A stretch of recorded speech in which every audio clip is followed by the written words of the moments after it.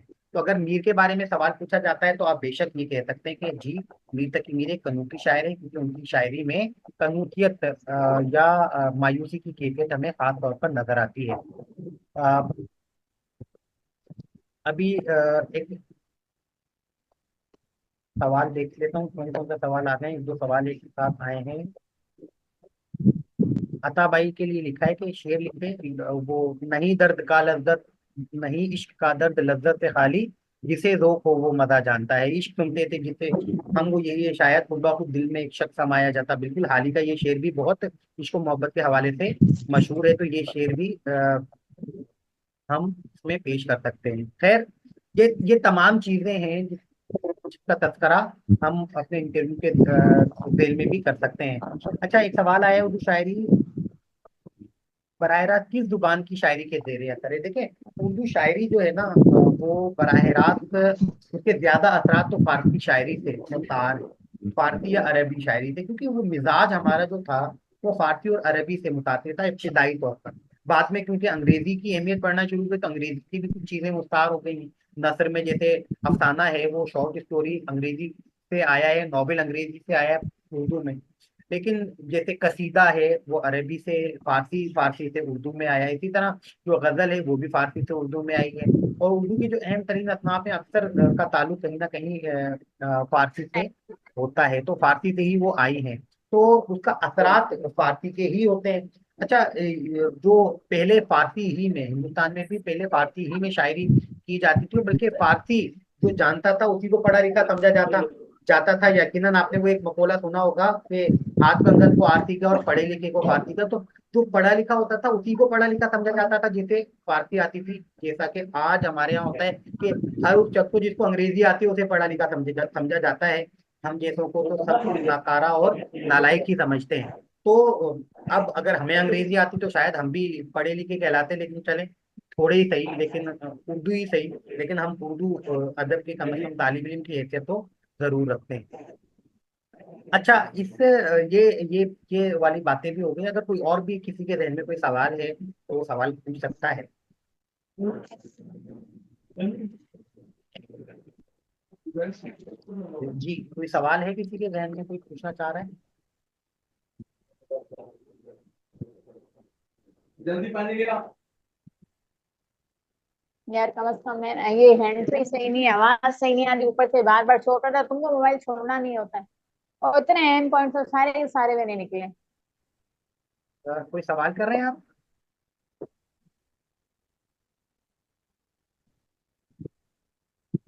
तनाफुर सवाल आया, तनाफुर एब तनाफुर होता है, एक शायरी का एब होता है। और एब तनाफुर से मुराद है कि शायरी में दो लफ्ज इस तरह आ जाए कि एक लफ्ज का इख्तिताम जिस हर्फ पर होता है उसी हर्फ से दूसरा लफ्ज शुरू हो जाए।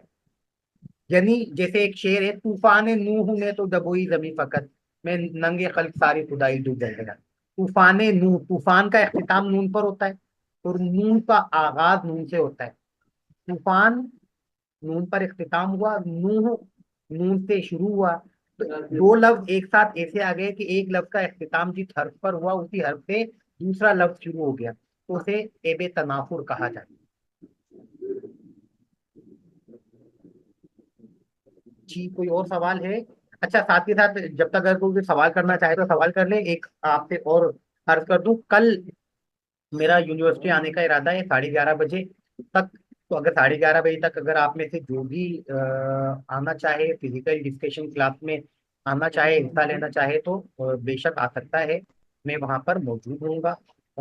मुझे अपने 11 बजे अपने खास से काम से आना है, किसी के हवाले से अपने सुपरवाइजर से मुलाकात करने के लिए। और अगर उसके बाद अगर आप नहीं में से रखा, कोई भी की ख्वाहिश का इजहार रखता है कि वो जिसने फिजिकल रखा, क्लास मैंने या यहाँ डिस्कशन रखा। में रहे तो वो आ सकता है। जी, अगर कोई सवाल है तो पूछ सकते हैं।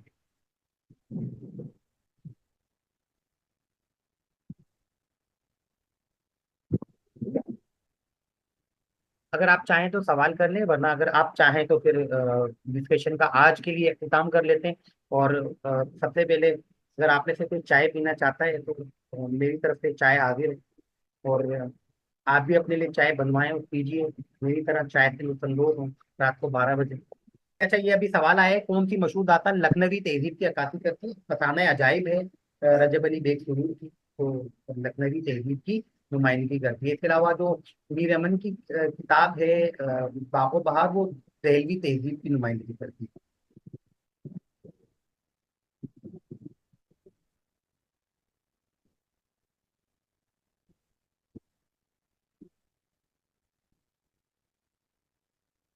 अच्छा, समझता। सर सर हमारी एक क्लास अगर जनरल नॉलेज पर हो जाए, और स्पेशली जो हमारे पाकिस्तान के जितने भी अहम अहम ओहदेदार हैं, जैसे चेयरमैन हो गए या सदर गवर्नर वगैरह, उसकी एक क्लास हमारी हो जाए, क्योंकि जनरल नॉलेज और खास तौर पे करंट अफेयर्स, तो यहाँ आकर हमारा जो है ना थोड़ा एक ये कि जो जिस एरिया में हम दो। देखें, जनरल नॉलेज के हवाले से भी हम इंशाल्लाह, अब ये अरे सिलसिला शुरू हुआ है तो आइंदा हम कोशिश करेंगे ये सिलसिला जारी रहे।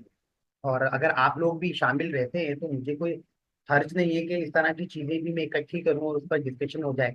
अच्छा देखें, इससे पहले भी हम इसी तरह ऑनलाइन डिस्कशन क्लास कर चुके हैं। अच्छा, वो भी काफी मुफीद डिस्कशन हुई थी। उसके अंदर जनरल नॉलेज करेंगे, फिर इस्लामियात और हर तरह के सवालात पर हमने बहस मुबाहिसा किया था, डिस्कशन की थी। तो ये सिलसिला हम दोबारा भी कर सकते हैं, कोई मसला नहीं है, इंशाल्लाह ताला ये जरूर करेंगे। तो जब ये सिलसिला करेंगे तो अभी देखिए, अभी तो आगाज किया हमने, कुछ मुख्तलिफ तरह के सवालात भी देखने हैं। और फिर सबसे अहम बात ये है कि आपके जहनों में जो सवालात आ रहे हैं, पहले कोशिश करते हैं कि हम उन सवालों को पहले देख लें और उस पे के बाद हम इसके अलावा मौजूदात को देख लें। अच्छा, अभी समर का एक मैसेज था। समर हमारी क्लास फेलो है, तो उनका मैसेज भी खास अहमियत का हामिल। और समर को का मैसेज में कभी कभी इसलिए भी डिले कर देता हूँ, तो कोई मसला नहीं है, समर नाराज नहीं। अच्छा, समर ने पूछा है कि डेमो के लिए किस तरह के अशार मुंतखब करने चाहिए, यानी अशार में कौन सी बातें पेश नजर हो। देखिए, एक चीज है, डेमो में कभी कभी ऐसा होता है कि वो डेमो के लिए खड़ा करते हैं और आपसे कहते हैं कि आप मिर्जा गालिब का कोई अपना पसंदीदा शेर लिखें। अब आपने क्या किया कि उन पर जरा उन पर एक तासुर कायम करने के लिए कोई भारी भरकम का था वो मुश्किल सा शेर लिख दिया।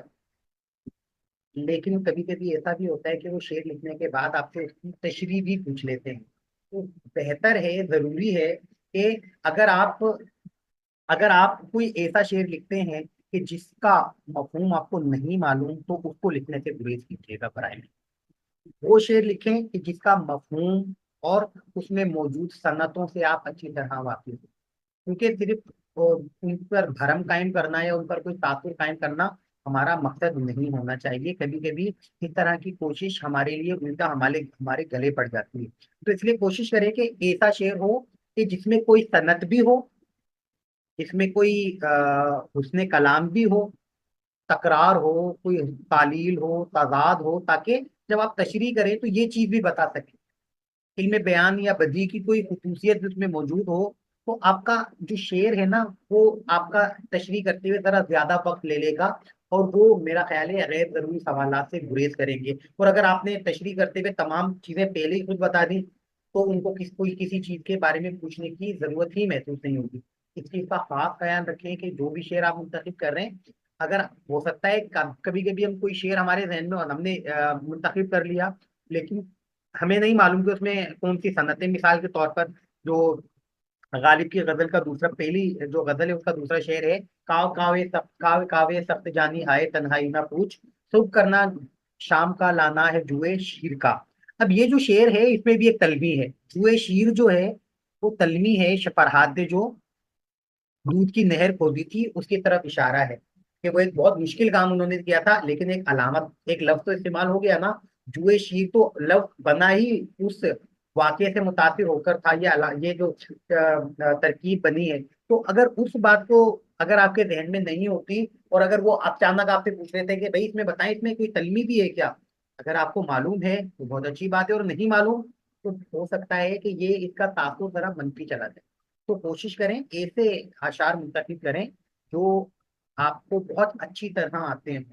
और अगर गजलें भी याद करते हैं तो ऐसी गजल याद करें कि जिसके मफहूम से आगाही हो। और बल्कि चार पांच शायरों की गजलें याद कर ले, अहम तरीन शायरों की, मीर, गालिब और दर्द और इकबाल, फैज, इस तरह पांच सात लोगों की गजलें और चंद शायरों की नज्मों के अशार, जैसे मीर अनीस, मीर दबीर के दो दो तीन तीन बंद आपको याद हों, गालिब के, इकबाल के एक दो नज्मों के कुछ बंद याद हों, इस तरह चीजें अगर आपको याद होती हैं तो यकीनन वो आपके लिए काफी हद तक मुफीद हो सकता है, फायदेमंद बन सकता है। अच्छा, एक सवाल। एजाज भाई, मेरी आवाज आ रही है आपको? जी जी जी, फरमाइए।